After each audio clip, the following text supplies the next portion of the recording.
Well, hey, welcome. Tonight we're gonna just do another brief Wednesday walkthrough, and we're gonna do a quick walkthrough of my plein air watercolor setup, my rig, and in addition to that, we'll do a quick uh, still life painting in watercolor, and we'll see what happens. But I am going to just switch my view here and here is my rig. Um, been able to get out and use it, and it's been quite convenient, very lightweight. It is made, this portion here was made with a 3D printer by Joseph Prusa, who apparently this company is based out of the Czech Republic. Um, it came with these magnetized pieces, which these little trays have dividers, and they're convenient for storing paint or putting paint in while you're painting, actually. And you can draw from it and bring it into your palette and mix it as you need to. And this little tray is just a tin, a lid from a pencil case that was part of a kit that I saved, and it works with the magnets that are inlaid within the 3D printed table here. And these are held fast as well. These little trays are held fast by magnets as well. Now, this set, which was gifted to me by my mom, included these little clips that you see here. And they're useful for holding paper onto this backboard, which folds. It's on hinges. You could take all this off and fold it up, and it's nice and compact. And it also came with this little leather piece here, which is held in by a threaded screw, which latches into the actual easel itself. I'm just to avoid making a mess with all these brushes, I'm going to show you, because the little cup holder here works in the same fashion. You have this little threaded bolt here that goes in to the little threaded hole, which is inlaid within the molded 3D molded plastic or filament based material here. So, and it works real well. It's lightweight, it's pretty stable. I've been outside in a couple of different types of weather conditions, including rain, wind, snow, and it holds up pretty well. Now, you can customize this a little bit. You know, I've adapted and used clips that I feel are a little bit more effective. So I use these little plastic clips to hold my watercolor journal. And then I also use this larger clip. I keep this available. It's helpful in some instances where you kind of have to put perhaps maybe your journal or what have you in an awkward position. So I'm going to use tonight when I do my still life, which is going to be of this wonderful planter that my wife uses to plant plants within the house here. Does a nice job of arranging these sorts of things. I'm gonna work on painting this figure, this old book, and the foliage here as best I can in watercolor in a relatively small format. So the challenge is gonna be capturing the illusion of detail in a small format and in watercolor too, where you just don't have a lot of control. And I by no means am quite yet a competent watercolorist, but I'm getting there. And a big part of this process has been using this journal to paint almost on a daily basis. This little 5.5-inch by 3-inch journal. I just bought another one because I'm going to be running out of pages soon. I've been able to paint on plein air using the rig I showed you. This painting, for example, right here of a large, tall pine tree trunk in our backyard. And I've mentioned this a couple of times. This was a little truck painting here of our frozen lake in our community during a snowstorm. I got out during lunchtime and painted that. One of the interior walls of our home. In addition to that, you know, some master copies or studies, if you will. Some paintings from the back. This one's from the back window after a storm near sunset. Some things are from photo reference, some are from imagination. And it just gives me an opportunity to, in a very simple, quick, easy way, to kind of stay engaged with my painting practice. I'm normally an oil painter. That's my preferred medium, and I'm much more comfortable there. So I'm still learning. This is from a reference photo I took while walking the dog in the neighborhood. That's from a reference photo, the great horned owl. That's from real life. Brought in a pine cone. We have lots of pine cones. Same here. This acorn, brought this acorn in, painted it, and enlarged it quite a bit. This is from imagination. This little hiking trail through the woods. Did some sketches in here as well. This is from reference photo, a photo that my daughter took, or actually a video, on the way into school one day. Snowy field where there were some puddles that had iced over and reflecting the early morning pre-dawn light. So once again, this is just a great way to kind of stay engaged with the painting practice. This is painting from our window, tree stump in the snow, some nice shadows, and nice new little sprig coming out of the old tree stump, which by all indications up until, you know, just the past couple of years seemed to be completely dead, but there it is, new life springing from that old tree stump. A pint of Guinness that I had over the weekend. Tree that our kids used to climb when they were younger in the front yard. So this is just a great way of, again, staying engaged. Our dog Holly, a scene from a recent ranger-led hike throughout the Delaware Water Gap National Park. It's not a national park, recreational area. Stand corrected. Another plein air painting in the backyard with, you know, painted on this rig. Most of the work they do in oil color, at least within this journal, is done from this rig.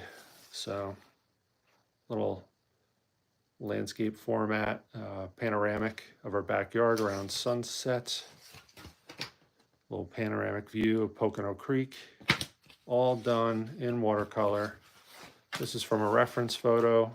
My cousin Becky, one of her chickens, one of her hens. And you know, it goes on and on and on. So I have 3 or 4 pages left. This is going to be filled up soon. But I bought another larger journal that I'm going to fill up as well. So what I'll do now is I'll go ahead and I'll set this up. I'm going to set this up so you can see how I clip it to my rig, and I'll get started on the still life painting. And I don't know if I'll finish. It's been a long day, so maybe it'll just be a matter of us getting this started, and we'll go from there. There we go. So from time to time, I'll show the reference, but for now, I'm just going to zoom in on the actual surface that I'll be painting on. And we'll get, let's see, there we go. We'll work from this. We're going to go in portrait format. And let's see. See if I can find a good clean page. So we don't get fighting. There we go.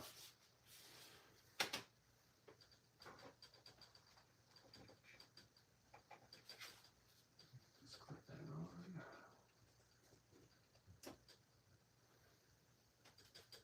And we're good to go.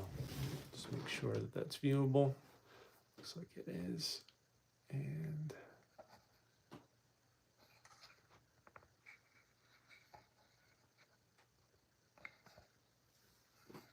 Just a couple of last adjustments to make sure that you can see this pretty well. There we go. Now, I've found some pretty bargain brand watercolors, and I've been able to capitalize on some sales. So I have a pretty good collection, but my go-to colors that I use regularly, I kind of store in this little box. I have a bigger bag of them. I think what I'll do with this painting is, let's see, Payne's gray, a little violet,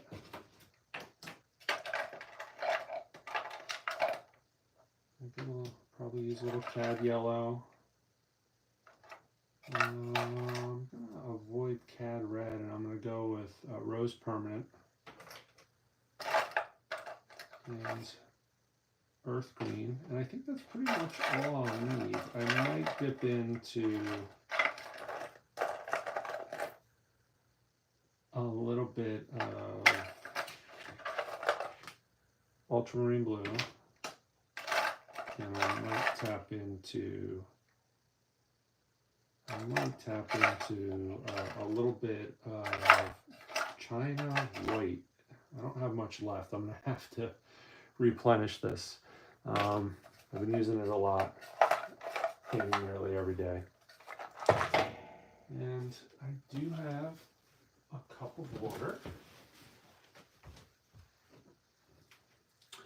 So, most standard 12, 16 ounce cups will fit within this cup holder. This one's nice. It's a part of a branded premium item that I got from this food company, Lidl. And what's interesting is it's lightweight, it's sturdy, it's not going to get broken or crushed, and it has this plastic rim around it, and it just works perfectly. So have that nice cup, have what ultimately will be my palette, and we're set up and ready to go. I'm going to go ahead and rig this up so it doesn't fold down. There we go. All right, so pretty sturdy. And what I didn't mention is the tripod I actually got at a thrift shop.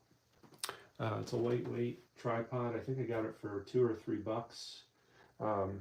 I wish the legs were a little bit longer, so when I'm standing, it worked a little bit better for me, but it serves its purpose, and it's real lightweight. Looking forward to taking it out into some longer hikes. What I've started doing recently is using this little drafting tool as a viewfinder. Kind of helps because there's multiple formats you could look. It's lightweight, it's very flexible, it's not likely to break, and kind of works well in a pack and keeps things light. So I'll use this to check out different views through different formats. And for this, I'm just going to paint on one page here of this journal, this bottom section. I think it's most closely aligned with this full scaled view, 75 by 52 inches. It's not a perfect match, but it's the closest amongst these options. So I'm going to look at this view through this almost as if it's I'm out in the forest or what have you, looking for a nice view, and I'll use this as a guide. And originally I was gonna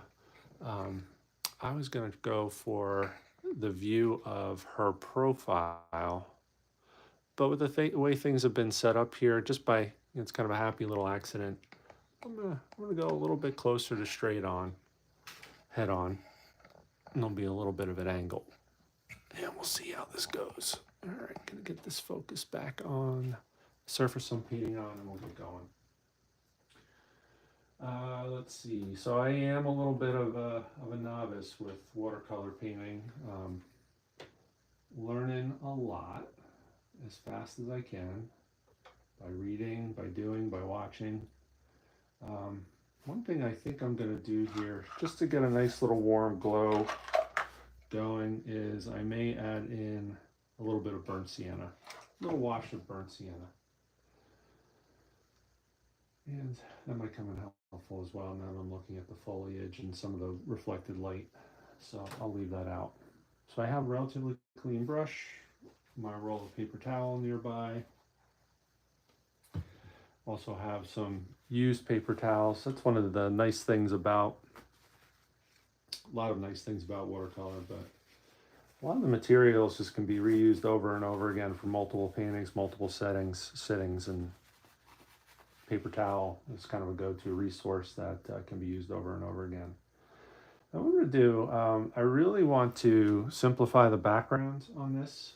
So we're going to use some abstract shapes that are real blurry, really little connection to reality. And in order to facilitate that process, we're gonna go wet on wet. So I'm gonna get a nice even layer of just clear water on the paper. I'm gonna get rid of some of the excess at the bottom. And we'll let that sit just for a minute here, not even a minute, just a couple of seconds. And then I'm gonna go ahead and dip into the water. I'm actually gonna use a different brush. I'm gonna go with my larger flat, actually I guess this is more of a bright flat brush, I think it is actually. I don't know. Just gonna go with the flow. Get a little bit of that burnt sienna into some water. A fair amount available to me in my palette, and it's wet on wet. And we're just gonna get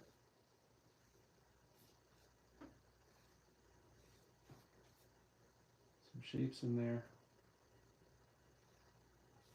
Yeah, in the background, in real life here, there's a shelving unit, there's some frames, and we want the focus to be on this actual still life.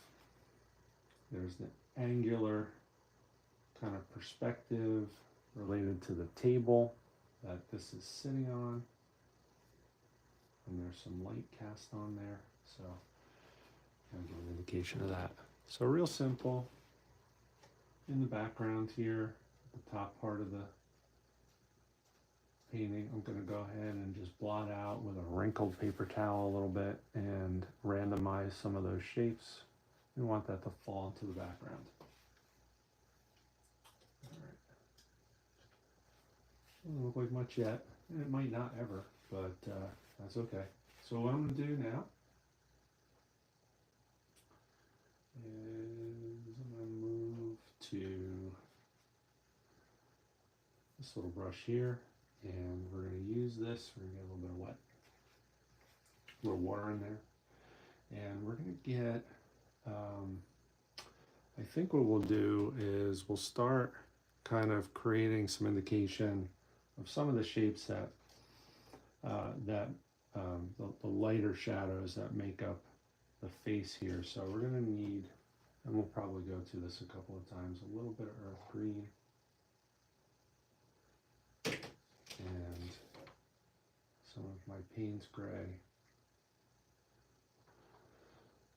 One of the neat things about watercolor, and I learned this and relearned it a couple times, James Gurney is someone that I follow. My cousin Stephanie Berry is another one who's a watercolorist, but they both use gouache. So oftentimes with watercolor, you can come in over with gouache, put some final highlights in after the painting is dried. And this might very well be one of those instances where I do that. We'll see.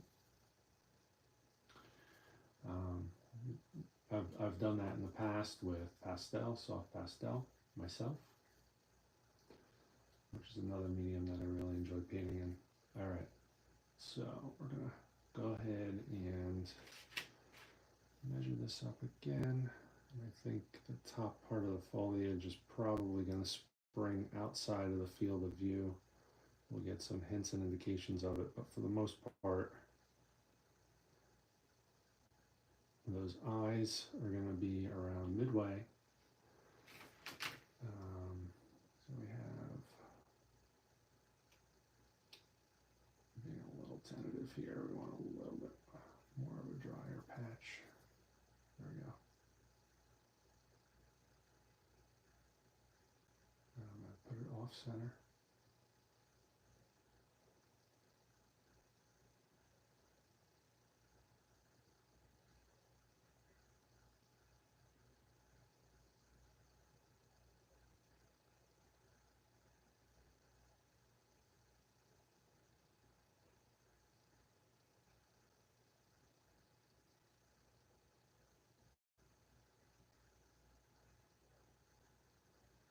Thin this out a little bit. It's a little too heavy right now.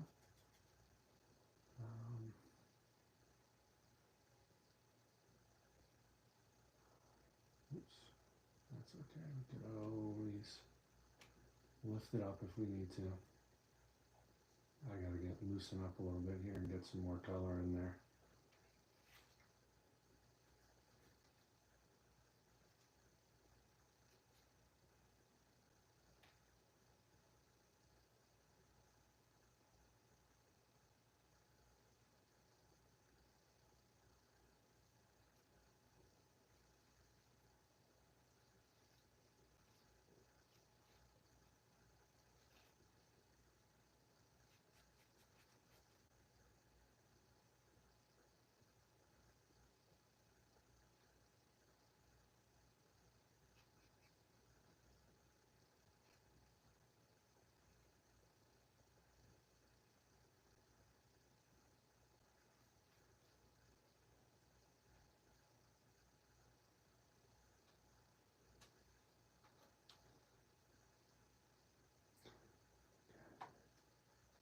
These marks are going to be much darker when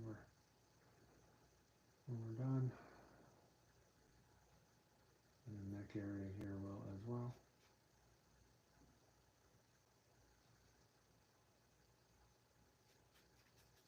And I went a little too large, and that's okay. We're going to go with the flow. A little too large. So we're going to go off. We blew it up just a little bit too much, a little bit more than I intended, but we're going to go with that. I wanted to incorporate the book that it's sitting on, and I might be able to offer a glimpse into that book.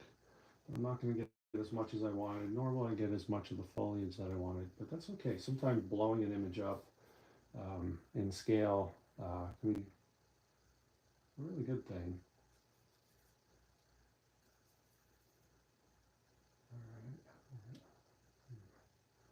Some of the earth green, almost pure earth green.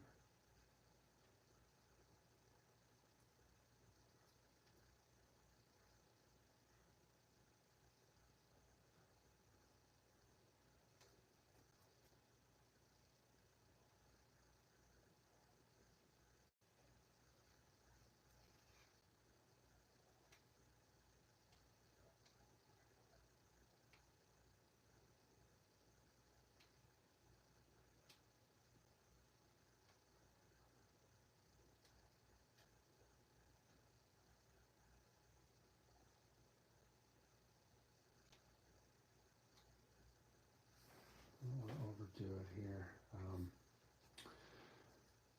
What I'm going to do is go mix earth green and Payne's gray a little bit.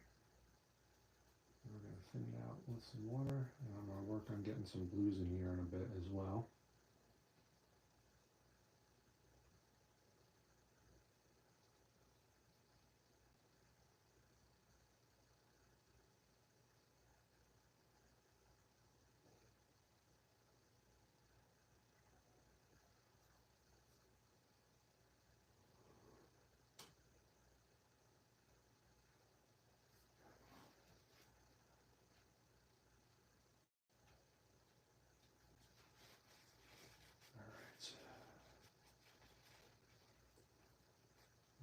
Some real thin washes of Payne's gray and a little bit of that burnt sienna.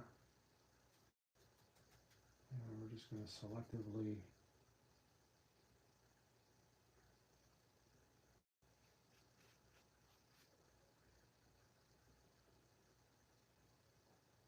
and subtly darkening some of these areas a little bit more.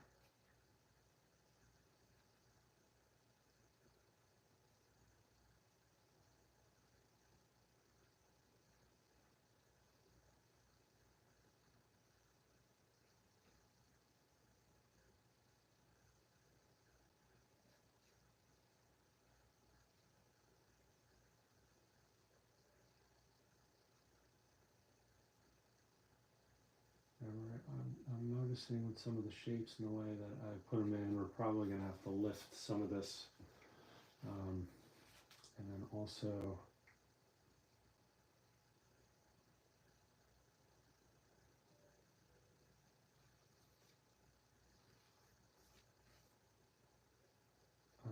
adjust some of the shapes that are making up the eyes.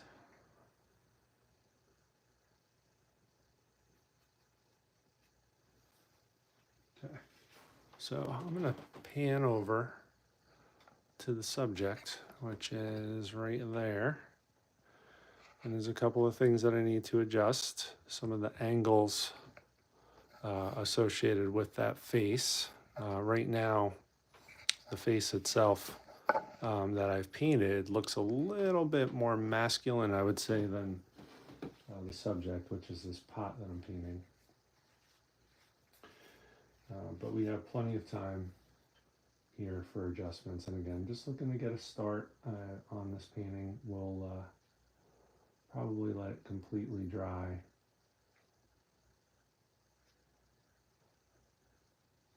and finish it off early tomorrow morning if I have the opportunity to, before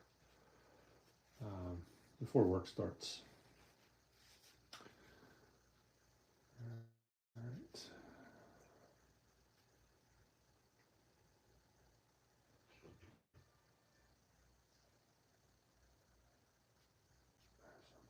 Right there, and right there.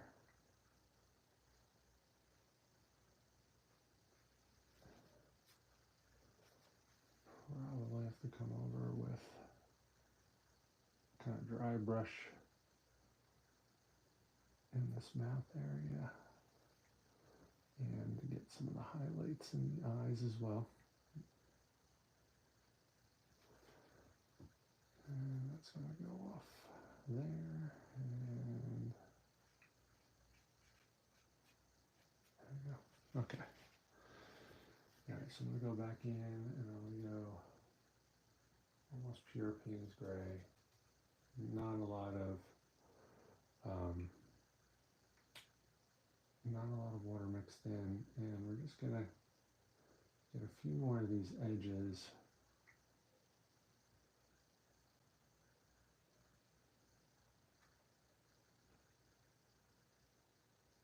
And some of the darker spots.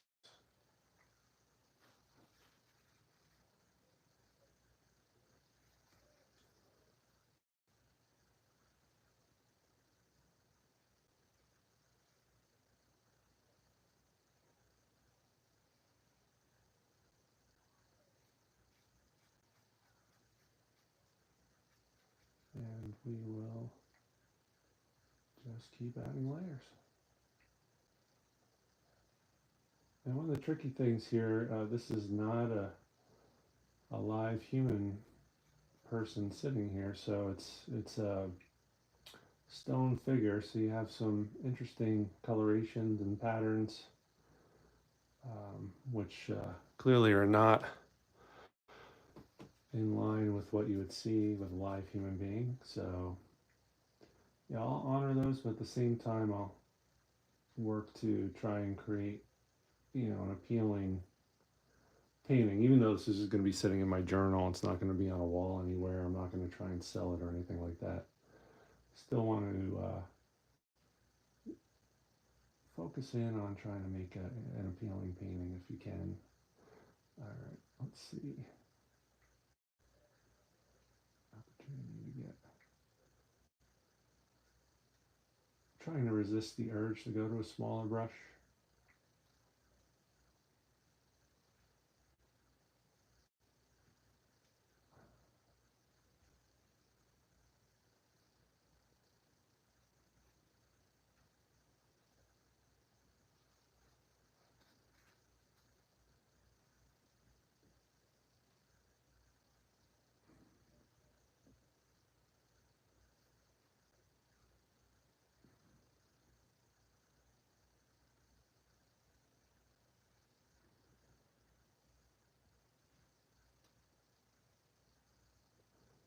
but I'm going to have to pretty shortly here.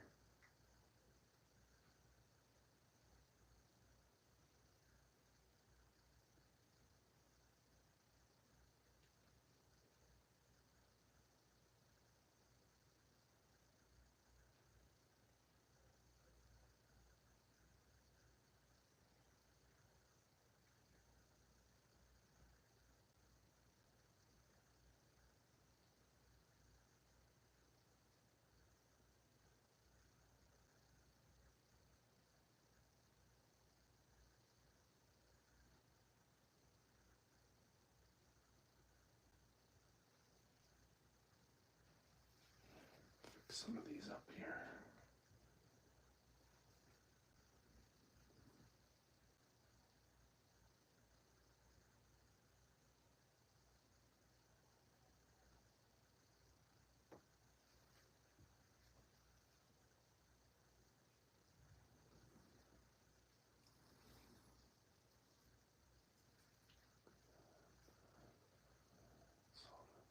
Thin this out a little bit.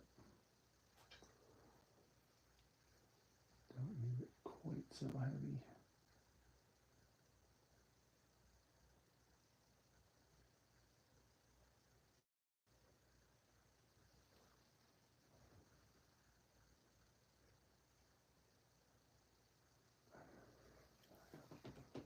Okay. All right. Let's see. We'll go ahead and cave in and switch to that smaller, more flexible brush. Here we go. We're going to use this little brush here. Same colors, Payne's Gray, Earth Green, a little bit of burnt sienna. Get some water in there. We're going to go almost into pure Payne's Gray. Just a little bit of Earth Green and a little bit of water. And we're just going to refine some of the angles. Whoops. You know, it's been a long day when your hand's shaking that much. All right, and that's okay. Just lift it out, and we'll use the little mistakes. Okay. Oops.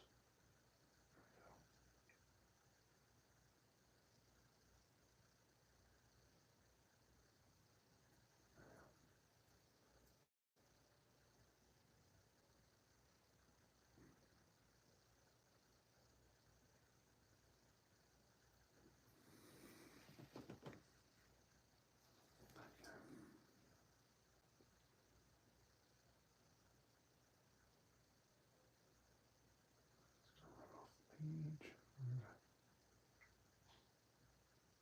Go ahead and run that right off the page.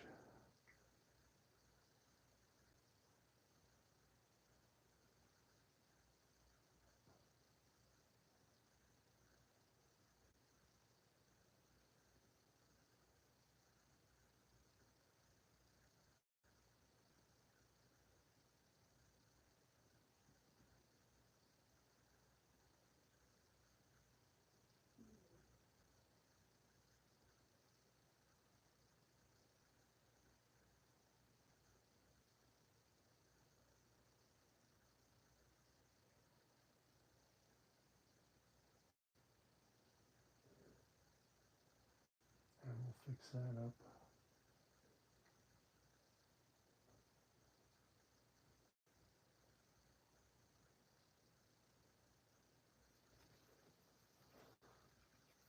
The light is coming mainly from this angle here, so we don't want real heavy shadows on that side of her face.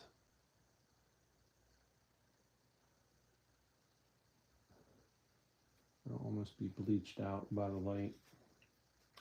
And in this case also by some of the color patterns on the statue. This is a painting of a statue figurine that is a planter. It serves as a planter.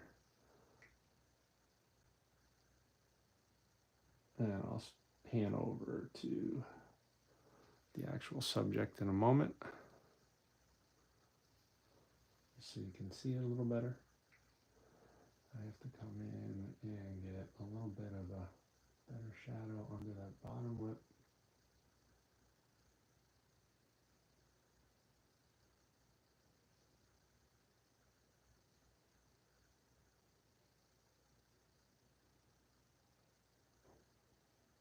And there's kind of a roundness. He doesn't have a very pointy chin.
All right, so I think we have kind of a good basic indication of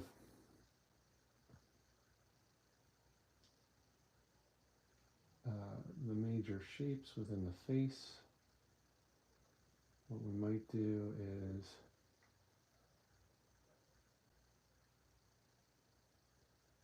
shift gears a little bit and focus on some of the surrounding areas and their shapes, including the foliage on the plant in the background.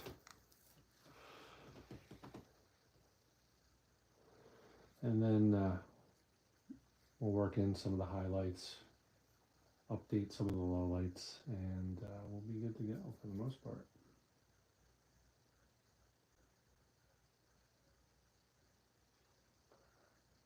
Just want to reshape the jaw just a little bit.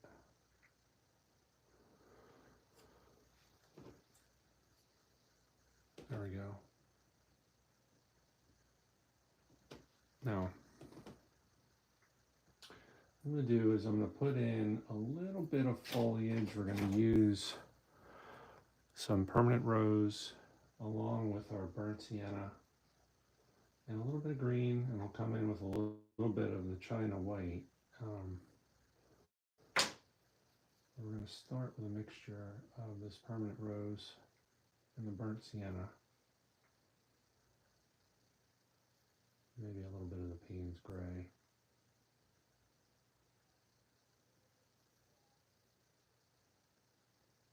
And we're going to get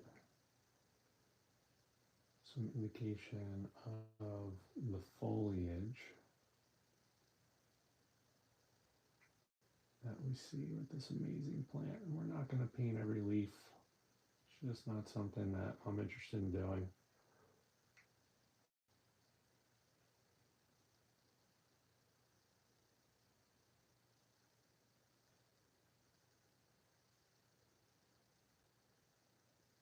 We're going to get this in before we really emphasize the background and the soil that these plants are actually potted in.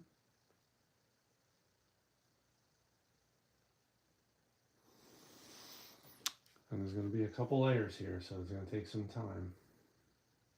My earth green might not be something that we finish tonight. It might take until tomorrow morning. But we'll give it the old college try. All right, let's go. Another pile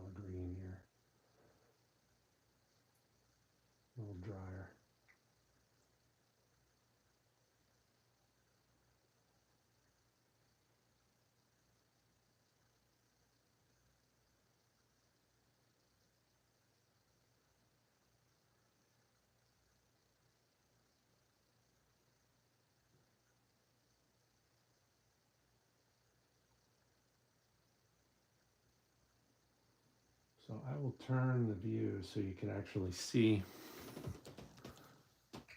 the figure that we're painting, which is right there. So we're painting it actually from a slight angle off to the side, looking this way. So the view is going to be a little bit different. And we've blown up the shape so you can't really see the book that this little planter is sitting on. I might do another version of this so I can capture that. You're not going to see all of the foliage. It's going to get cut off. You'll just see the very bottom of the foliage coming out of the head. And we'll go ahead and continue to work on this for a bit, but we're just looking to get a start on this little watercolor painting in my journal. And probably shut down within the next 20 minutes or so. And have at it again tomorrow. And there's a couple of things that I need to adjust. The positioning of the nose and the mouth and highlights and some other things. Some of the concave shaped aspects of the eyelids and the way the light's reflecting off. But we have a long way to go, even though this is a little painting. Right now, the facial expression that's seen here is one that almost looks like somebody that's worried or in anguish, whereas the facial expression of the actual statue is one that's very calm. And we'll make some adjustments, hopefully, to capture the same kind of look and feel. All right. I'm going to get a little bit of my dioxazine purple mixed in here as well.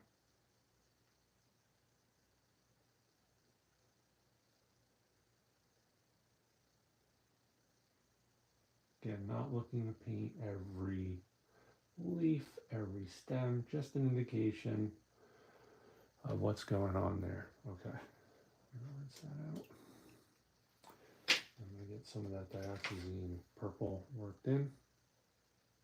And the more I think about this, the more I'm thinking I probably will come in over the top with some dry brush effects after it's completely dried, and maybe a little bit of gouache to make some final adjustments to the highlights.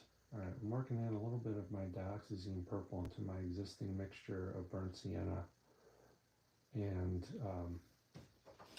permanent rose. And we're going to get that into some of these leaf shapes because it's there.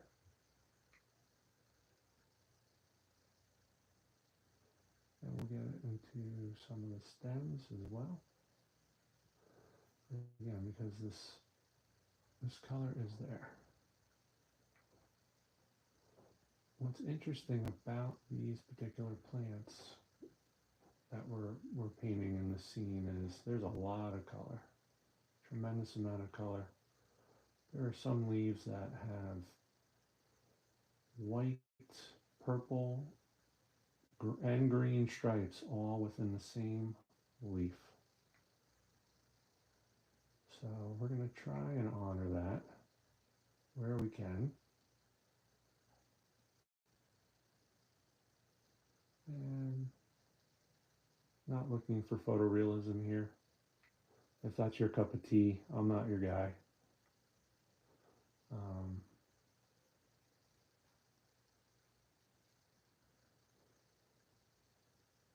I will hit upon that theme every now and again, almost by accident. But I will tell you, I'm not interested in that. I'm more interested in just kind of capturing the general feel of a scene and doing so in a way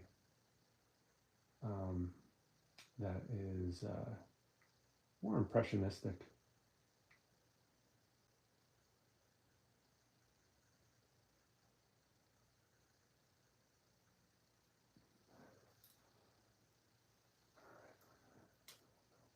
Here, soften this. We don't want those lines to appear.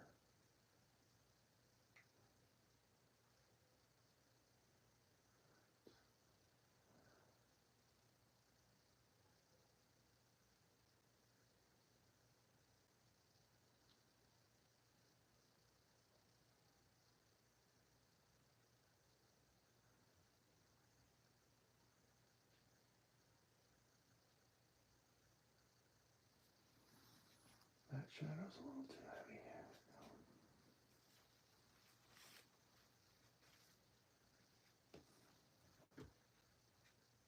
So that too.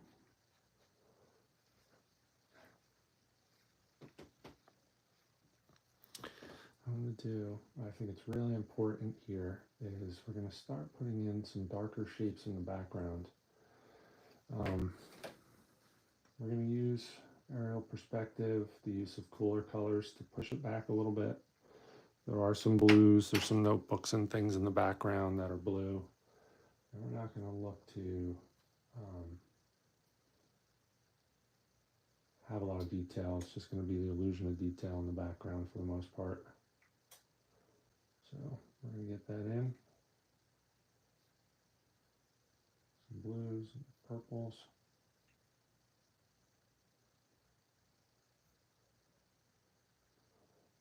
Darken it a little bit too, because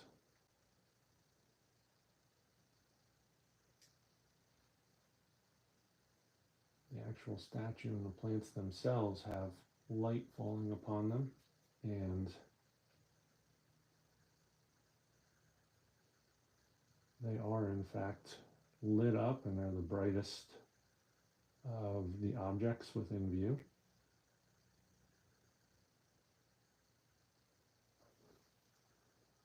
So we're going to want to make sure that we honor that as well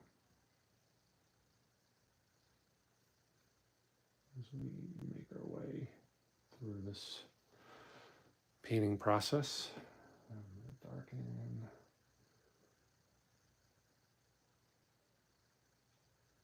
this area here. Oops, a little too purple.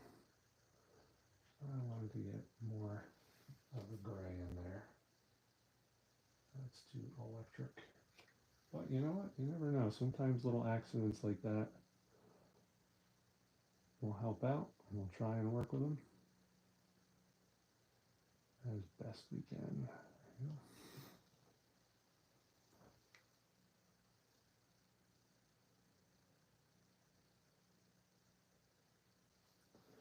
And we'll get some more layers on there in just a bit. All right.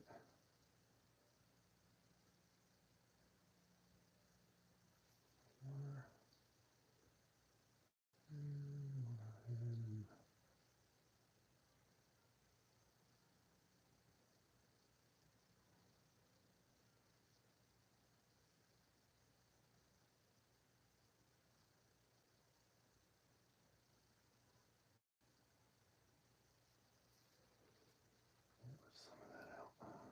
Just a little bit of that. That's just a little too harsh. There we go.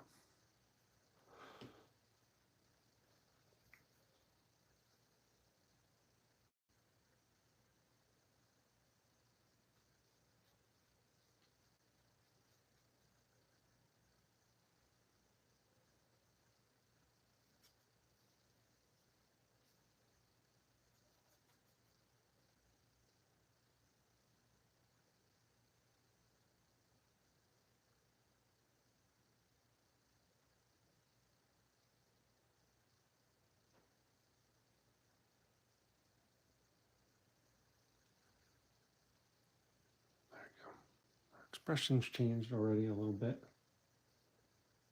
and definitely seems, to me at least, a little calmer. Mixture of Payne's gray, earth green, and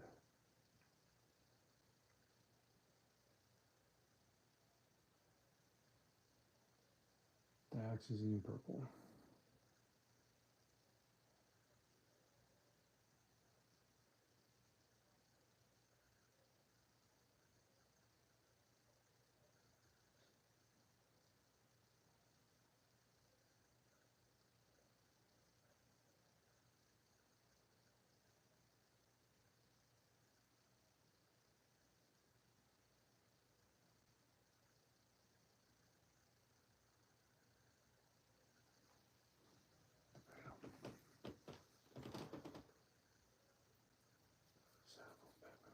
Hard edges pulling attention away from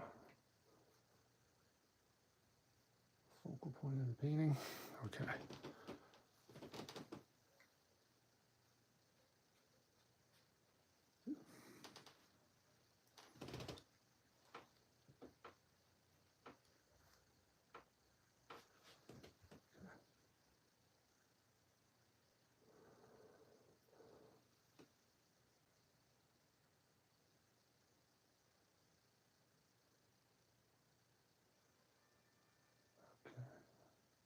Keep working that edge there. We don't want such a harsh edge.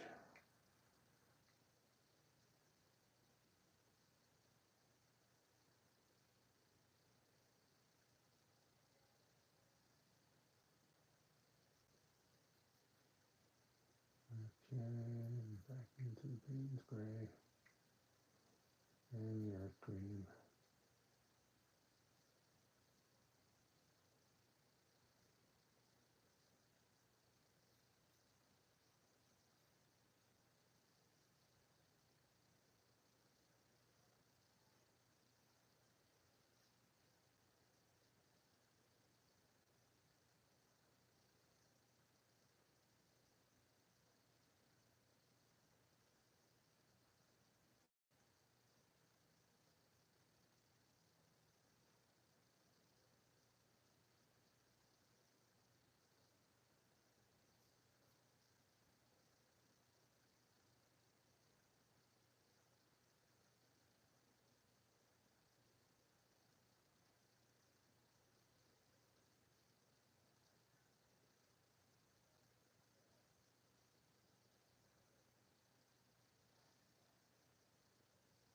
All right.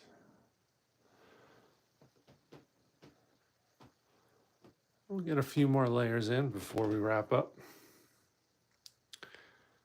But I appreciate, yes, this is in paint. It's a watercolor painting and it's just the beginning. We're just getting a start here today. It's a still life and it's based upon this little planter.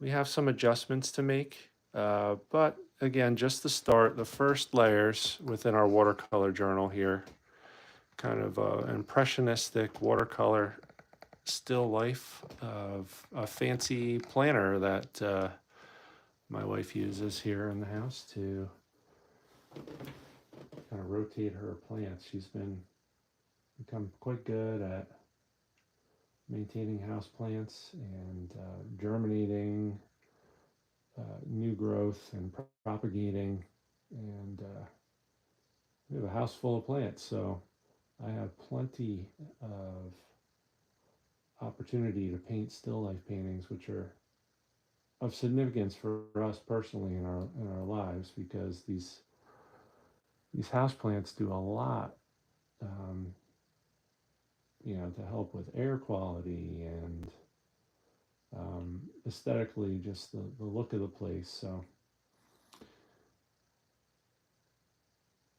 nice to have the opportunity to be able to paint them, that's for sure.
to do is go in and I'm going to try and get some of those darker areas worked out.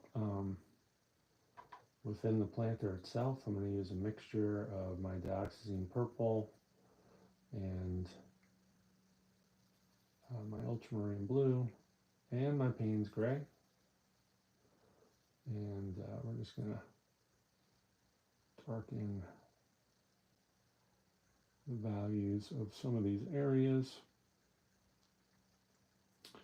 where you might have some soil showing through within the planter itself.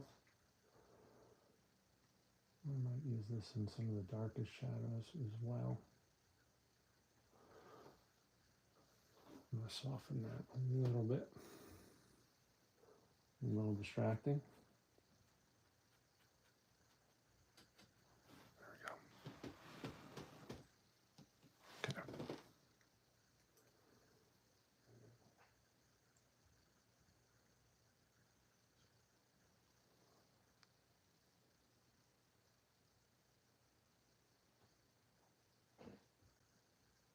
I'm going to keep her neck a little thinner.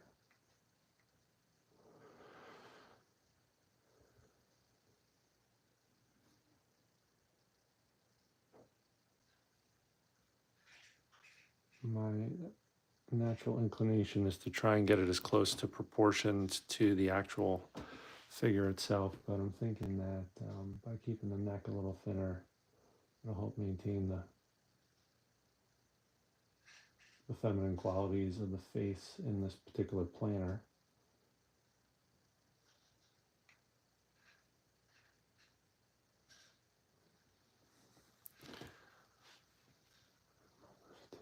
Just on all of this here. There we go. And we will use this same brush to strengthen some of the greens that we see.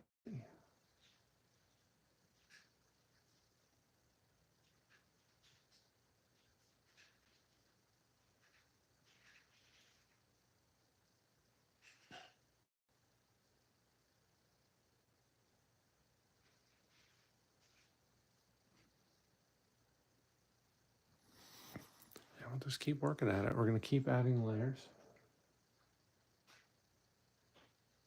And I think probably by tomorrow morning, after I've had another 2 or 3 passes at this, we'll have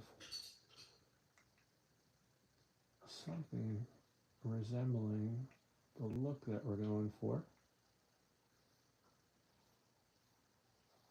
And then take some broader strokes here. This side will be in shadow. You might not see completely the lines in the hair.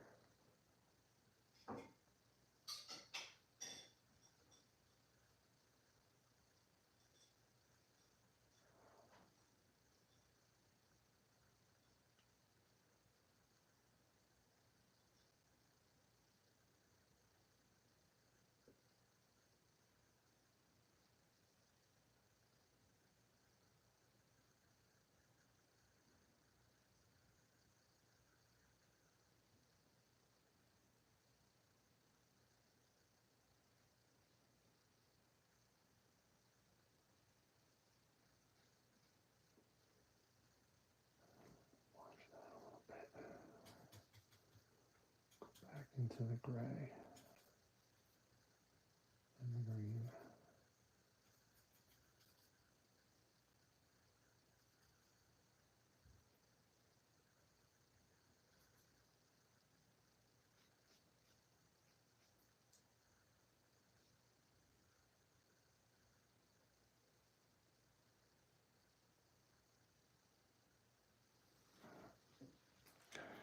A little too strong.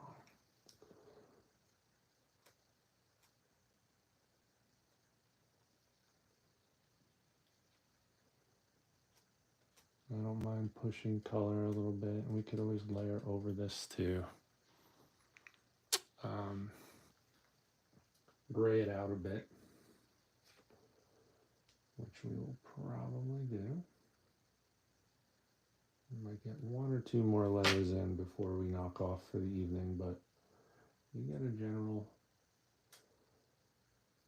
kind of idea of what we're going for.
Lift that out one more time.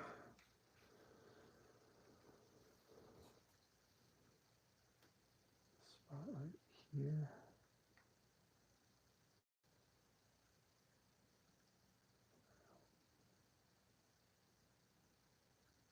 Just a little too purple.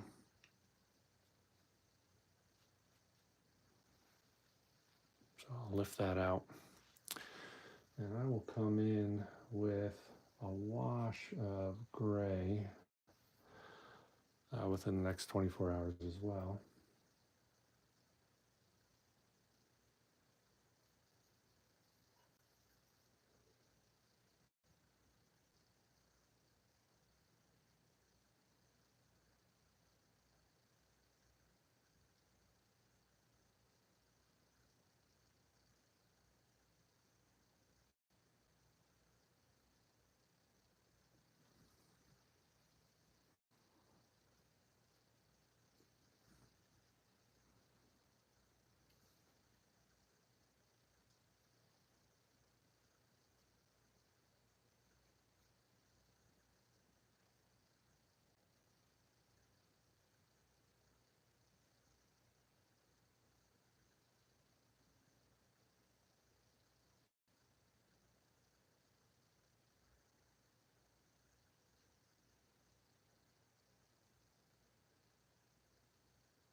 Okay.